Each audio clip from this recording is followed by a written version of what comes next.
오늘은 신앙에 관하여 신앙에 대해서 함께 하나님의 말씀을 함께 나누겠습니다. 사람들은 누구나 믿음이라는 것을 가지고 살아갑니다. 믿음이라는 것이 없다면 우리의 삶은 극도로 불안하고 극도로 괴로울 것입니다.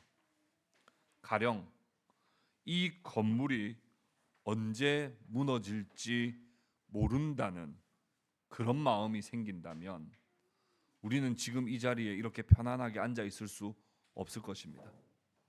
우리는 지금 의식하고 있지는 않지만 이 건물이 지금 무너지지 않을 것이라는 믿음으로 이 자리에 앉아 있습니다. 헤어샵에서 헤어 디자이너가 나의 머리를 해주실 때 그가 가지고 있는 칼과 가위로 나에게 상해를 입히지 않을 것이라는 믿습니다라고 말은 하지 않지만 그 믿음이 우리는 있기 때문에 우리의 머리를 맡길 수 있는 거예요. 식당에 가서 셰프가 내가 먹을 음식에 독을 탈지 안 탈지 그것에 대한 믿음 자체가 우리에게 없다면 우리는 식당에 가서 음식을 먹을 수 없을 거예요. 그러나 우리가 식당에 가서 맛있게 음식을 먹을 수 있는 이유는 기본적으로 저 셰프가 이 음식에 독을 타지 않을 것이라고 하는 그런 믿음 때문에 음식점에 가서 그냥 음식을 먹을 수 있는 겁니다. 운전을 할 때도 이 차선에 저 사람이 와서 그냥 아무데나 심심하면 들이받을 것이라고 하는 생각을 한다면 우리는 차를 타고 밖으로 나갈 수가 없습니다.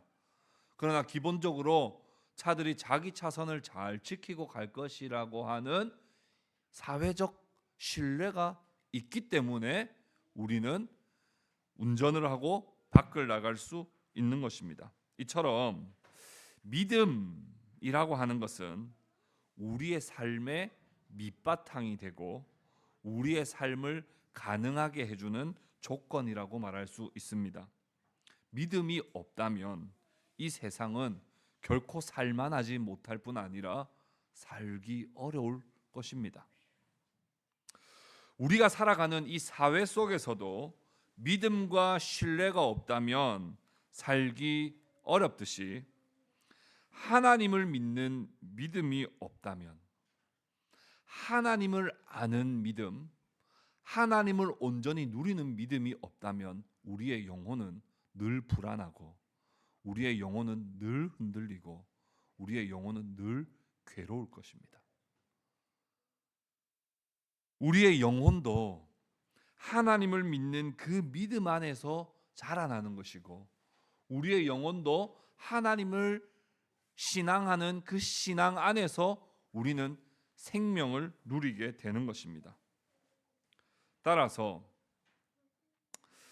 우리가 믿음에 대해서 신앙에 관하여서 함께 생각하는 일은 우리의 삶의 가장 중요한 고민 중에 하나고 신앙을 가진다는 것은 믿음을 가진다는 것은 우리의 삶 속에 가장 중요한 선택일 것입니다. 고린도후서 13장 5절 말씀에 보면 이렇게 말씀합니다. 고린도후서 13장 5절에 이렇게 말씀합니다.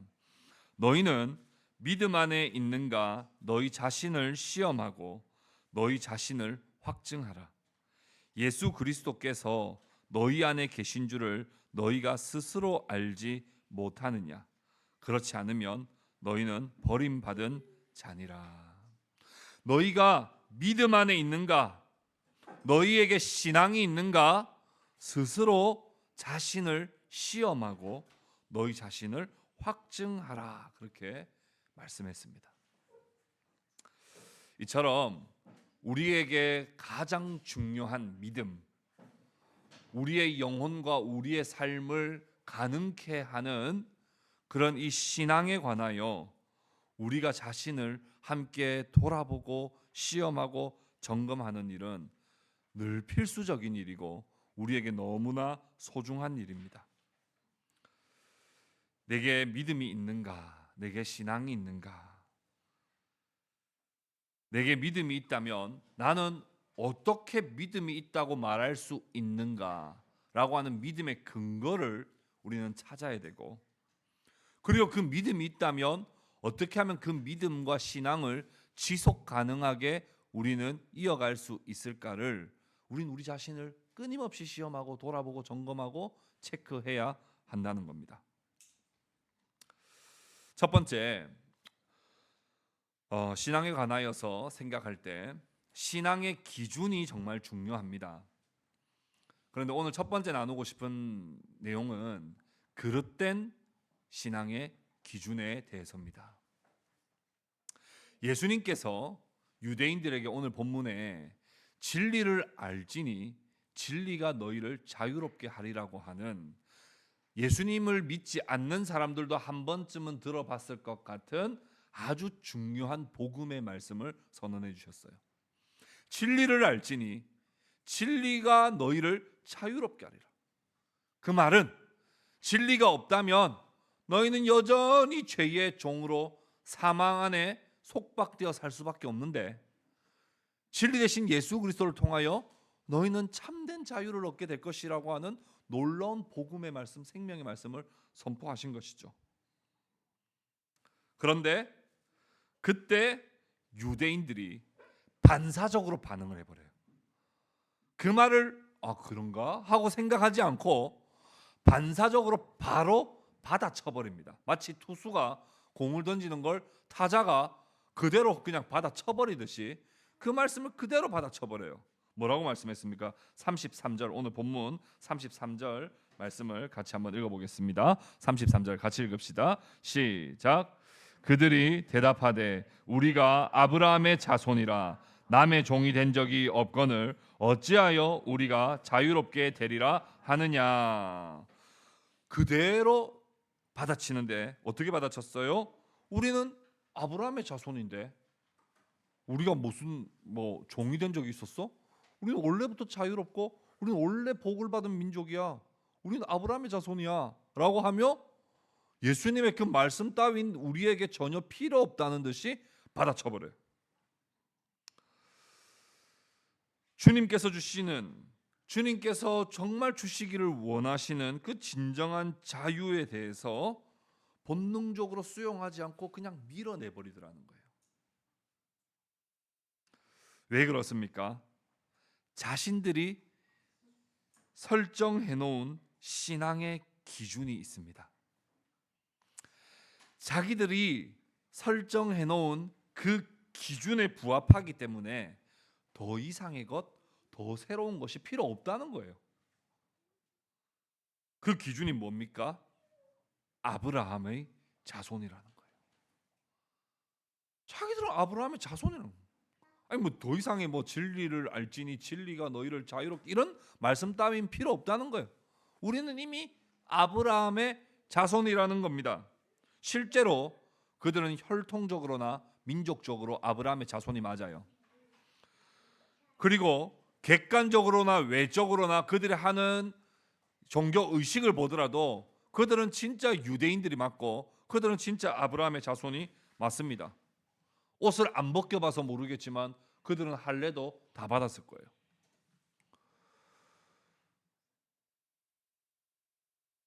그런데 그들에게 그런 혈통적인, 민족적인, 의식적인 그런 외적이고 객관적인 기준에는 부합한지 모르겠으나 주님은 그들이 전혀 내적인 기준에 부합하지 못하다고 여기셨기 때문에 복음의 말씀을 전하신 것이거든요.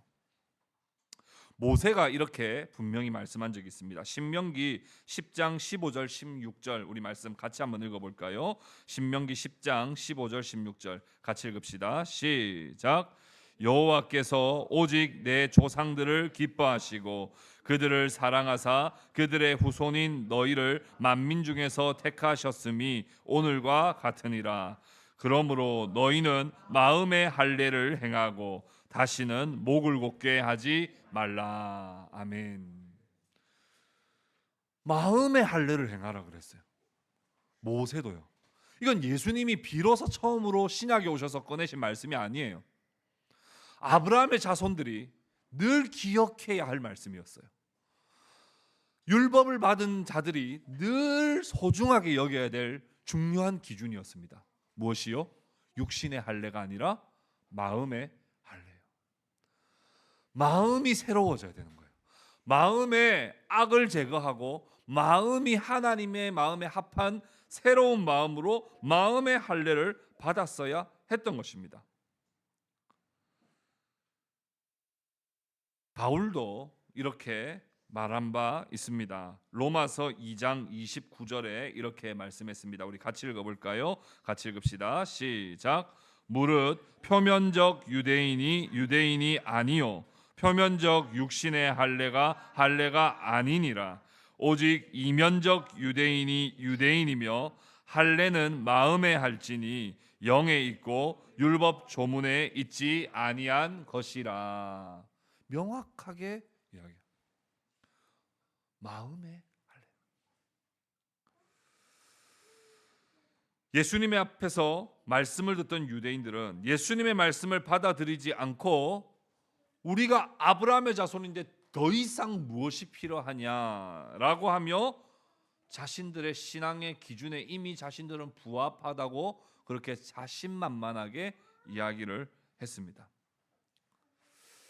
여러분, 로마 가톨릭이 많은 부분에서 타락했을 때 타락의 가장 중요한 양상은 어떤 거였냐면 외적 표지를 너무 중요하게 여기거든요. 아니, 좀 더 정확하게 말하자면 외적 표지만으로도 충분하다고 생각했던 거예요. 말씀을 알고 내적 변화를 추구하기보다 외적 종교 의식에 참여하는 것으로 신앙의 기준을 삼았습니다. 예를 들어서 고해성사.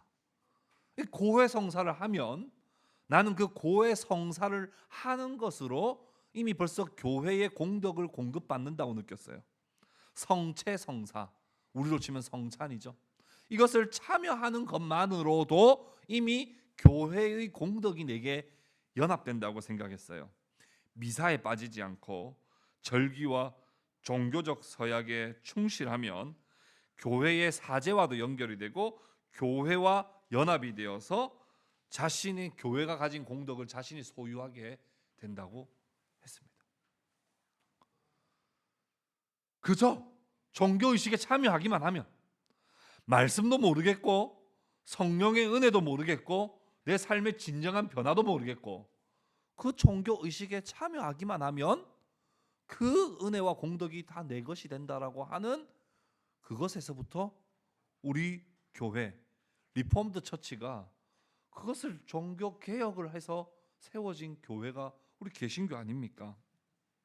그런데 오늘날 우리 개신교의 모습은 어떻습니까?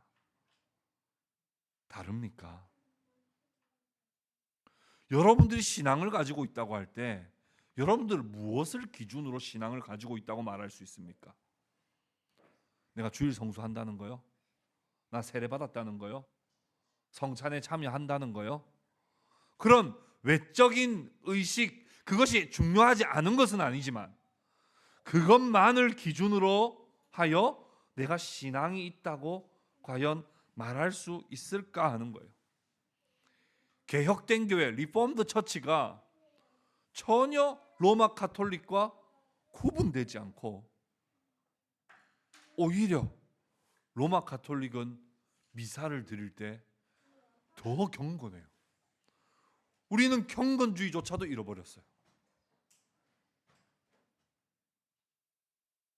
야, 제가 얼마 전에 그 미사 장면을 이제 한번 이렇게 생중계를 한번 본 적이 있거든요. 아, 정말 엄숙하더만요. 참회기도 하는데 제가 보니까 정확하게 문구를 기억하지 못합니다만은 뭐 내 탓입니다, 내 탓입니다, 이 모든 것이 내 탓입니다, 뭐 이런 식으로 가슴을 치면서 참회를. 야, 저런 의식 가지고 진정한 회개가 될까 하는 생각도 들었지만 우리는 저런 가슴을 치는 행위라도 할까? 우리는 어쩌면 그 껍데기조차도 없는 거 아닌가 하는 생각에 나 자신부터 우리 교회를 좀 돌아보게 되었습니다. 여러분께 질문 드리고 싶습니다. 여러분들의 신앙의 기준을 무엇으로 삼고 있습니까? 주일 출석입니까? 내가 직분자라고 하는 것입니까? 아니면 교회에서 봉사를 하고 있다는 것입니까? 내가 이 사역에 동참하고 있다는 것입니까? 여러분들이 내가 신앙을 가지고 있다 할 때 무엇을 기준으로 삼고 있는지 오늘 한번 깊이 한번 생각해 보시기 바랍니다. 두 번째, 올바른 신앙의 근거를 우리가 확실히 알아야 합니다. 내가 신앙이 있다고 할 때 내가 이러이러이러하기 때문에 나는 신앙인입니다 라고 말할 수 있는 올바른 신앙의 근거를 우리는 체득해야 합니다. 예수님께서 이렇게 대답하셨습니다. 오늘 본문 37절 말씀을 같이 한번 읽어볼까요? 37절입니다. 같이 읽겠습니다. 시작. 나도 너희가 아브라함의 자손인 줄 아노라. 그러나 내 말이 너희 안에 있을 곳이 없으므로 나를 죽이려 하는도다. 예수님 말씀하셨어요. 나도 안다. 내가 몰라서 너희들한테 이 말을 하는 것 같니? 너희들 아브라함의 자손이지. 근데 아브라함의 자손인 게 뭐? 이렇게 말씀하시는 거예요. 아니, 아브라함의 자손인 혹시 그걸로 지금 너희들 진짜 자유하다고 하는 거야? 아닐 건데. 그걸로 자유가 된다고? 아닐 텐데. 아브라함의 자손인 게 뭐? 아브라함의 자손인 게 뭐? 그게 뭐? 라고 말씀하시는 거예요. 물론 여러분, 아브라함의 자손인 건 나쁜 건 아니에요. 그렇죠? 아브라함의 자손이 나쁜 건 아니에요. 아브라함의 자손이면 신앙의 전통을 잘 이어받았을 가능성도 있죠. 그러나 아브라함의 자손인 게 그게 신앙의 근거가 될 수는 없다는 거예요.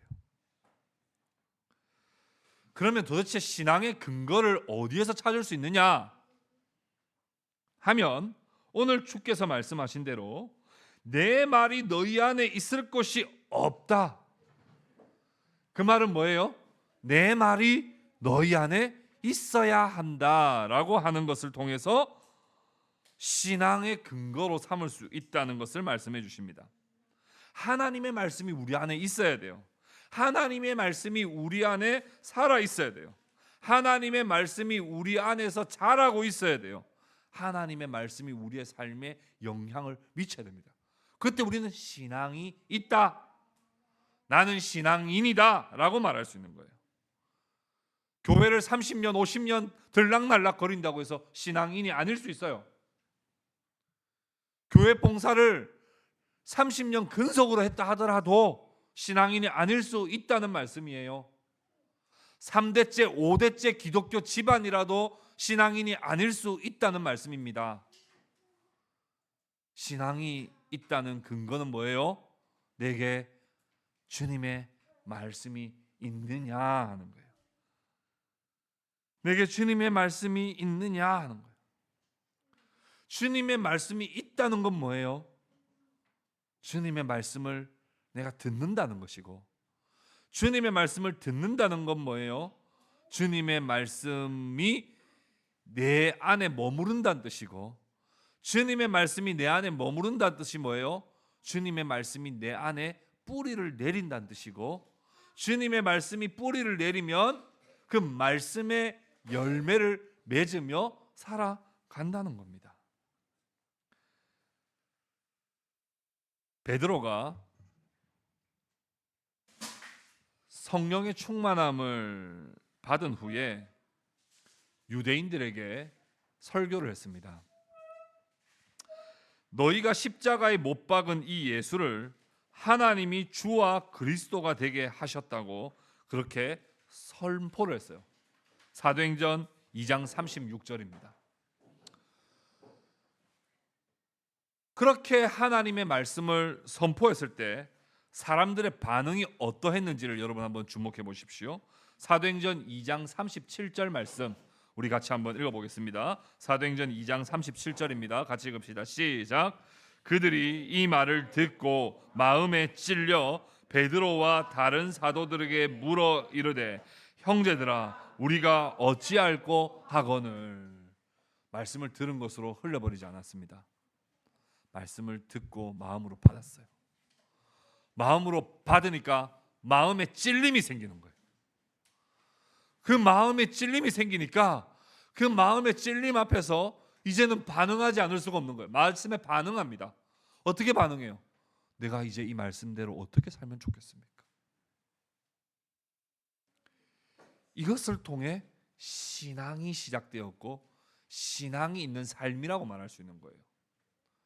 말씀을 들어도 찔림도 없고 말씀을 들어도 말씀이 기억도 안 나고 말씀을 들어도 말씀대로 살 마음도 없고 말씀이 말씀인 줄도 모르겠고, 그래서 말씀이 내 안에 머물러 있지 않으면 우리가 종교 의식에 참여하는 것이 신앙의 행위가 아니라 의식적 행위라는 거예요. 의식적 행위.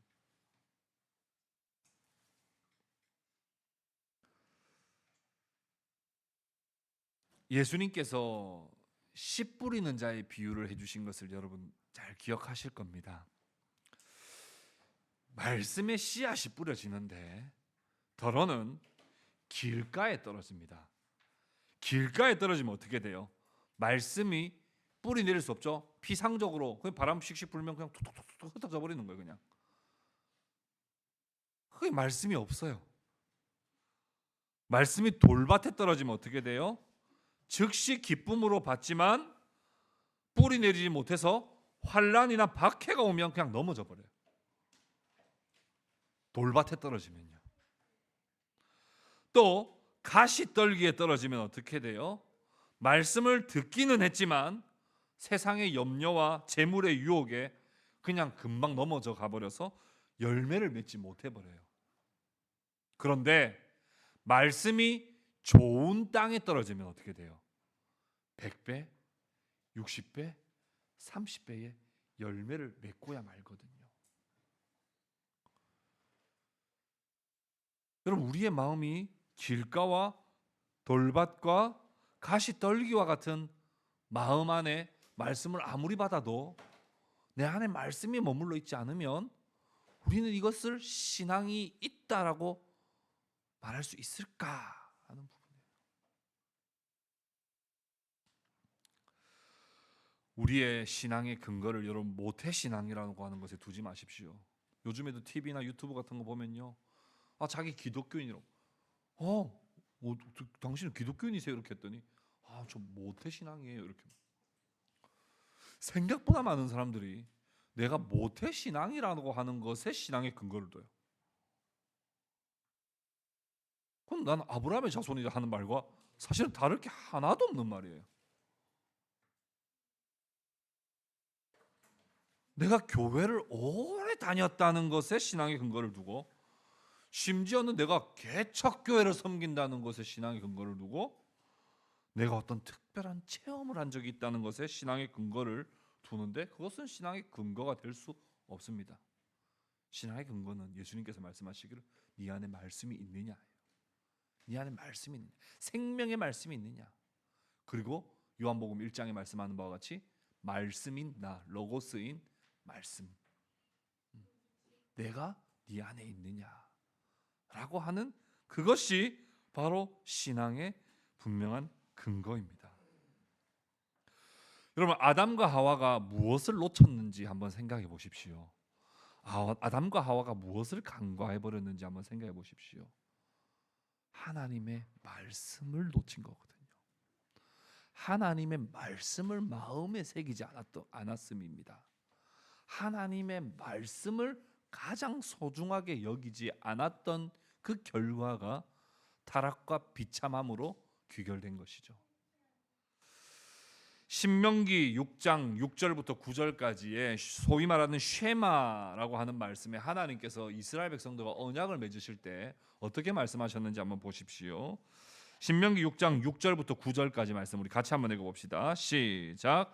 오늘 내가 내게 명하는 이 말씀을 너는 마음에 새기고 내 자녀에게 부지런히 가르치며 집에 앉았을 때든지 길을 갈 때든지 누워 있을 때든지 일어날 때든지 이 말씀을 강론할 것이며 너는 또 그것을 내 손목에 매어 기호를 삼으며 내 미간에 붙여 표로 삼고 또 내 집 문설주와 바깥문에 기록할지니라. 아멘. 여러분, 말씀이 내게 있어야 돼요.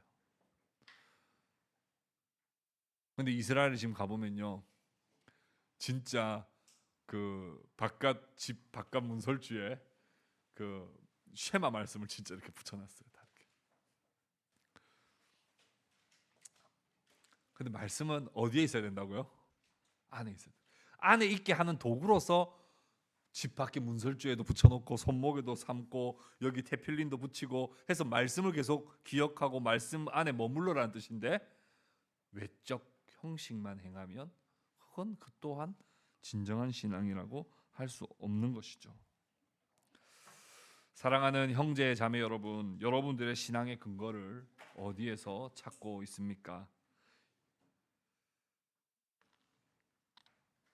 여러분들은 내가 신앙인이라고 말할 때 무엇을 근거하여 나는 신앙인이라고 그렇게 말씀하시겠습니까? 여러분 안에 하나님의 말씀이 여러분 안에 있을 때, 그것은 곧 예수님이 여러분 안에 계신다는 뜻이고, 그렇게 될 때 우리가 진정으로 신앙이 있다라고 말할 수 있는 것입니다. 마지막으로 세 번째, 그렇다면 신앙이 있다는 것의 결과는 뭘까 하는 거예요. 합당한 신앙의 결과입니다. 예수님께서 또 이렇게 말씀하셨습니다. 오늘 본문 39절 40절 말씀에 보시면 이렇게 말씀합니다. 하나님의 말씀을 들어보십시오. 대답하여 이르되 우리 아버지는 아브라함이라 하니 예수께서 이르시되 너희가 아브라함의 자손이면 아브라함이 행한 일들을 할 것이거늘 지금 하나님께 들은 진리를 너희에게 말한 사람이 나를 죽이려 하는도다. 아브라함은 이렇게 하지 아니하였느니라. 신앙의 결과는 곧 그들의 가치관, 행동, 삶과 밀접한 연관이 있음을 알 수 있습니다. 너희가 아브라함의 자손이라면 이렇게 안 했을 거야. 너희가 아브라함의 자손이라면 나를 죽이려고 이렇게 들지 않았을 거야. 너희가 아브라함의 자손이라면 율법이라고 하는 잣대를 가지고 다른 사람들을 정죄하는 자리에 있지 않았을 거야. 너희가 진정한 아브라함의 자손이라면 말이야, 삶으로 그 신앙의 결과를 나타내 보이는 것이죠. 아브라함은 오히려 믿는 대로 살아가는 삶이었어요. 아브라함은 75세에 하나님의 부름을 받아서 하나님이 약속하셨던 아들을 몇 세에 얻었습니까? 100세에 얻었어요. 그것을 기다리는 기간이 얼마나 됐어요? 25년. 여러분, 약속의 말씀을 25년 동안 기다릴 수 있는 사람 있어요? 2달 반도 길어요. 하나님, 한 3일 안에 좀 해결해 주세요. 25년을 기다렸다. 그 기다려서 얻은 아들을 하나님 뭐라고 말씀하셨어요? 모리아 산에서 제물로 바치라고. 25년 만에 얻은 아들을 하나님 앞에 바치라는 그 말씀에 그대로 순종하더라는 거예요. 믿음은 말로만 믿는다고 하는 것으로 검증되지 않고, 믿음은 반드시 그의 삶으로 증명되게 되어 있습니다.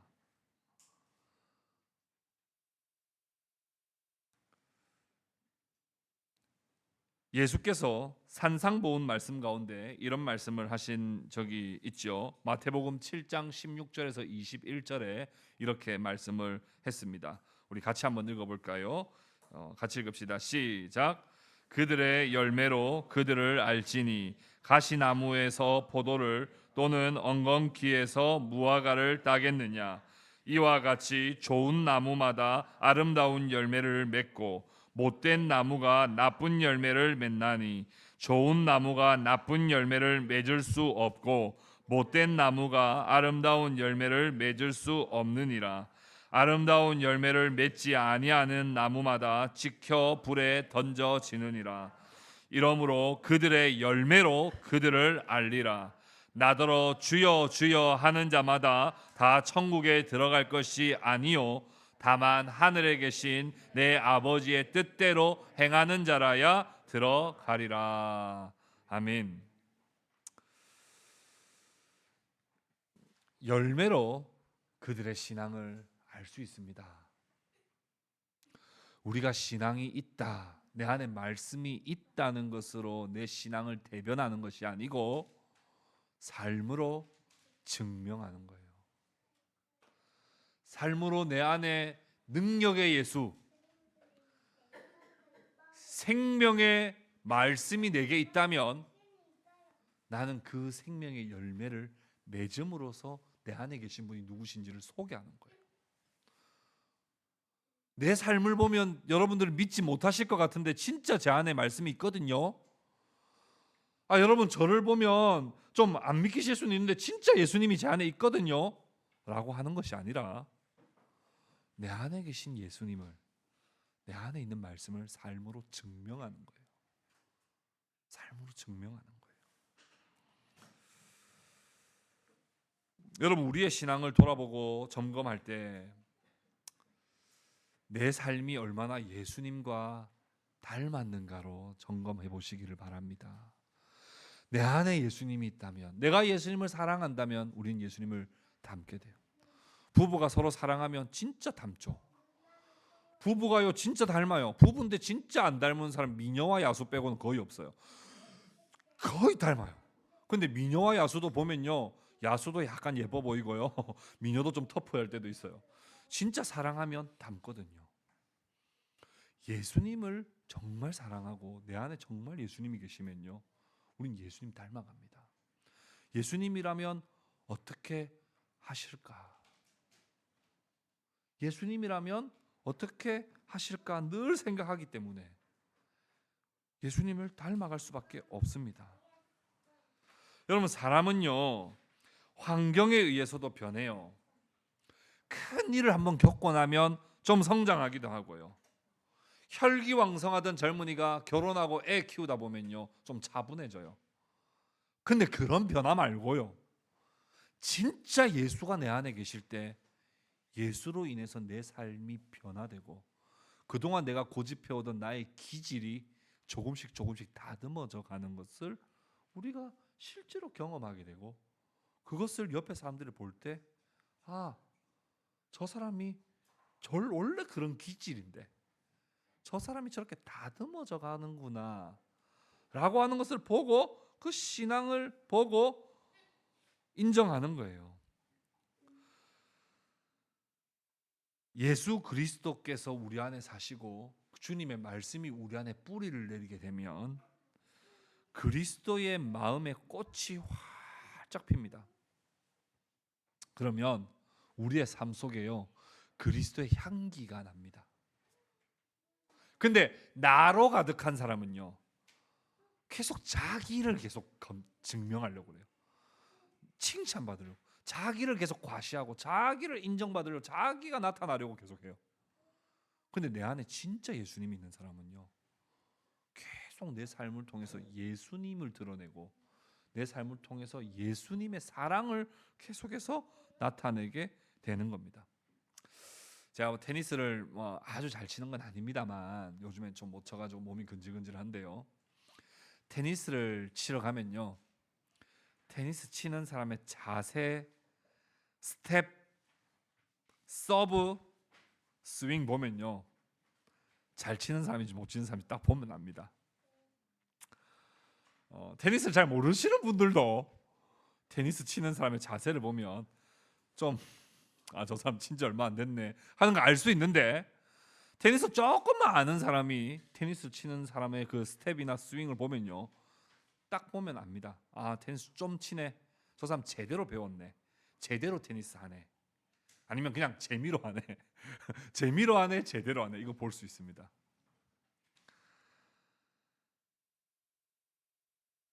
저 사람이 신앙이 있나 없나, 신앙을 그냥 대충 하나, 제대로 신앙생활을 하나 할 때 그 사람의 삶의 자세와 우선순위와 가치관과 태도를 보면 저 사람이 신앙생활을 제대로 하는지, 대충 치는지, 장난으로 하는지, 놀이로 하는지, 심심해서 하는지 보면 압니다. 그 사람의 자세를 보면 안다니까요. 그 사람이 휘두르는 스윙 보면 알아요. 말하는 거 보면 알아요.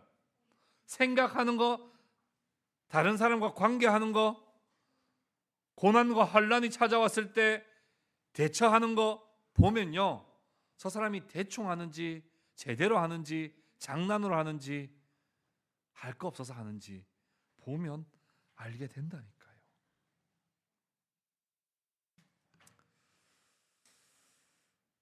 저는 정말 우리가 믿는 예수 그리스도를 우리의 삶 속에서 증명하는 향기 나는 그리스도인들이 우리 모두가 되었으면 하는 간절한 소망을 가집니다. 탁월한 신앙을 가지고 있고 자유와 복을 이미 소유했다고 자칭하던 자칭 아브라함의 자손들에게 예수님은 너희는 가짜라고 선언하셨습니다. 이 말씀은 우리도 우리에게 주시는 말씀으로 받고 다시 우리의 신앙을 점검하는 자리로 나아가야 합니다.